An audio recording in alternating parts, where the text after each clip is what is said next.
भगवान को भक्ति प्रिय है।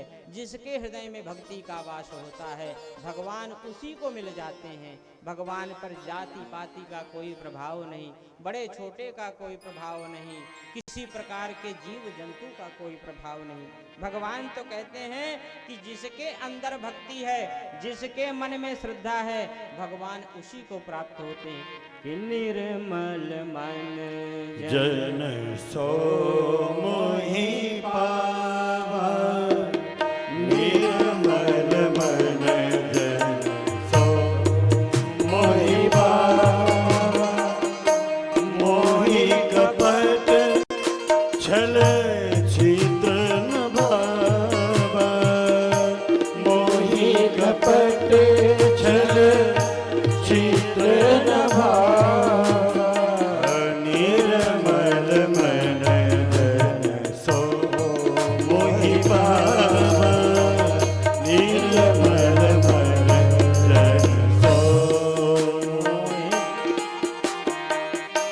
जाति पाति पूछे नहीं कोई, जाति पाति पूछे नहीं कोई।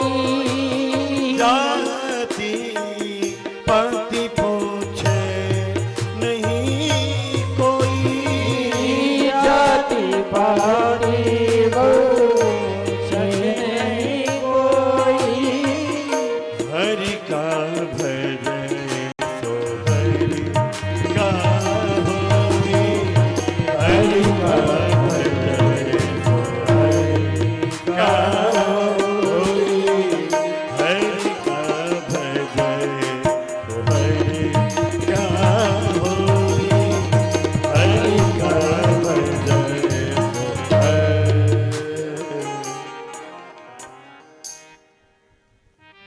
जब इस प्रकार सुखदेव स्वामी ने कहा, परीक्षित जी ने बड़े ध्यान से उनकी बात सुनी और कहा, महाराज इसमें आपने जो बातें बताई, इसमें मैंने विदुर जी का नाम सुना। ये विदुर जी कौन थे और इनका क्या चरित्र है? मुझे इनकी चरित्र की कथा सुनाई। कैसे दासी पुत्र विदुर को भगवान की प्राप्ति हुई। सुखदेव स्वामी कहते हैं, परीक्षित सुनो, महाभारत का काल चल रहा था। आज महाराज धृतराष्ट्र को विदुर जो महामंत्री थे कौरवों के, महाराज धृतराष्ट्र को समझा रहे थे कि महाराज आपका पुत्र दुर्योधन पांडवों के साथ बड़ा अन्याय कर रहा है, आप उसको समझाइए, उन्हें लाक्षागृह में मारने की तैयारी कर रहा है, ये तो बड़े अन्याय की बात है। इस बात को दुर्योधन छुप करके सुन रहा था। सामने आ गया और डांट करके विदुर को डांट लगाई कि अरे दासी पुत्र, मेरा ही खा करके मेरी ही चुगली कर रहा है पीठ पीछे। जा मेरे राज्य से निकल जा, आज से तुझे तेरे मंत्री पद से मैं बर्खास्त करूंगा।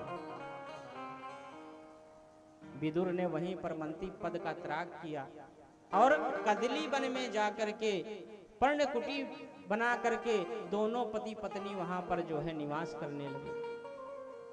इधर दुर्योधन ने एक चाल चली, भगवान जो है संधि करने के लिए पांडवों के तरफ से दूत बन करके हस्तिनापुर आ रहे थे।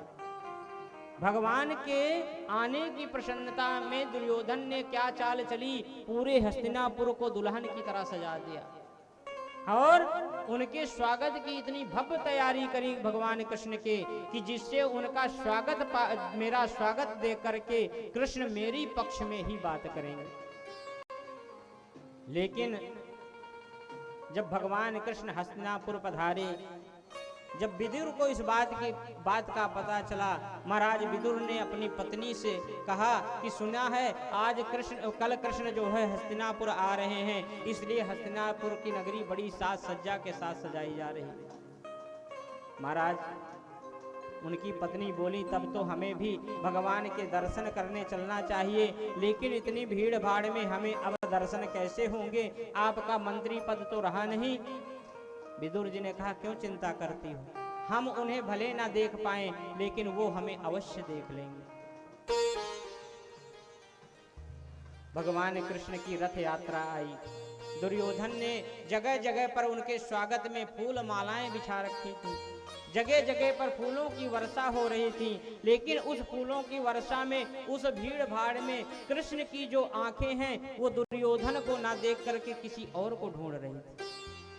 वहीं भीड़ में विदुर जी पीछे सबसे खड़े थे।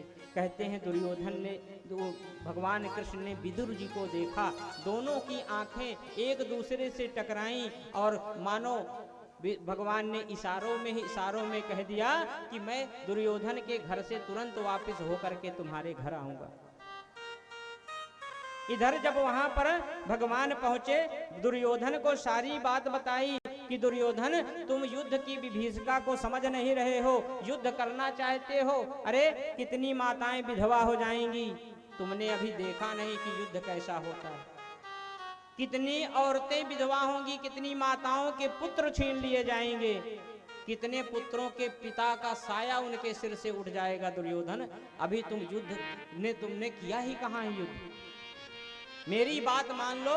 और पांडव तुम्हारे भाई हैं, तुम्हारे सगे भाई हैं, तुम्हारे दादा के लड़के हैं, इसलिए उनका आधे हिस्से का अधिकार बनता है। लेकिन मैं कहता हूं, मैं उनकी तरफ से दूत बनकर आया हूं कि तुम उनको 5 गांव भी दे दोगे तो वो 5 गांव में भी संतुष्ट हो जाएंगे। ये मेरी बात मान करके युद्ध करना बंद कर दो। दुर्योधन ने क्या जवाब दिया कि केशव, आप दूत बन करके आए हैं कि आप पांडवों का पक्ष लेकर के आए हैं। दूत का काम है कि दोनों पक्षों में बराबर की बात करना, लेकिन मेरी बात सुन लो, बिना युद्ध के सुई के नोक के बराबर भी जमीन नहीं दूंगा। कृष्ण ने कहा कि दुर्योधन, जब तुम्हारा यही मंतव्य है तो तुम्हारी जो इच्छा है सो करो, लेकिन युद्ध में देख ये जरूर समझो कि विनाश होना तो तय ही है। दुर्योधन ने कहा, अच्छा कन्हैया ये बात छोड़ दो, आओ चलो, मेरी माता गांधारी ने बड़े सुंदर पकवान तुम्हारे लिए बनाए हैं, आओ चल करके भोजन करते हैं। कृष्ण ने कहा, दुर्योधन भोजन तो 2 ही अवस्था में होता है, या तो सामने वाले को बहुत तेज भूख लगी हो, या खिलाने वाले का भाव इतना सुंदर हो कि उसको मना न कर सके। और ना तो तुम्हारे अंदर इतना सुंदर भाव है और ना मेरे अंदर भूख लगी है। कृष्ण ने कहा कि मेरा निमंत्रण तो दुर्योधन विदुर काका के घर में है, मैं तो वहां जाकर के भोजन करूंगा।